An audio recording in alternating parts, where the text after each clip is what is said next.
I'm Natalie Willis, the baby sleep trainer. Today we're going to talk about how to sleep train your baby. Although that's a really big question with a very big answer that I won't be able to answer today, but I am going to give you some tips on how to make sure that when you start sleep training, you're successful, okay? So first of all, you want to make sure that you have a plan, and this plan that you create needs to address how you're going to make sure that your baby falls asleep independently at bedtime, what you're going to do when they wake up throughout the middle of the night. You should know whether or not you're going to feed them and how you're going to do that. And then you should have a plan for how to address their naps. So that's about 4 elements. There's a lot of different methods out there. There's the baby sleep trainer method, which I really love and you can learn a little bit more about on my website.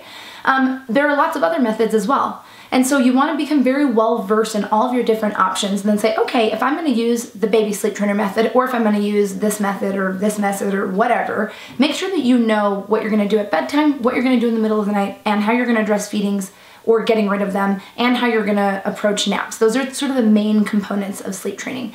You may see that as you start to develop a plan, you have questions.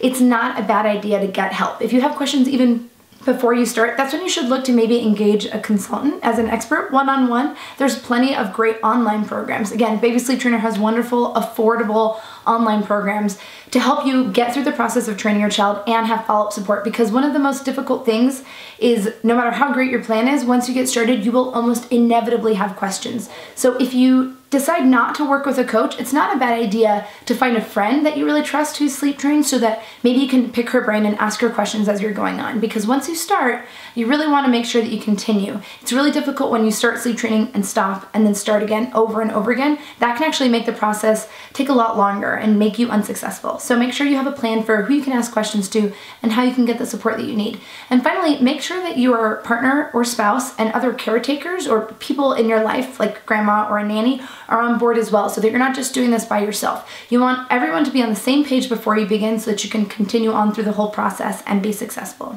If you have any other questions about this subject, be sure to throw it in the comments below, and also make sure to subscribe. See you next time.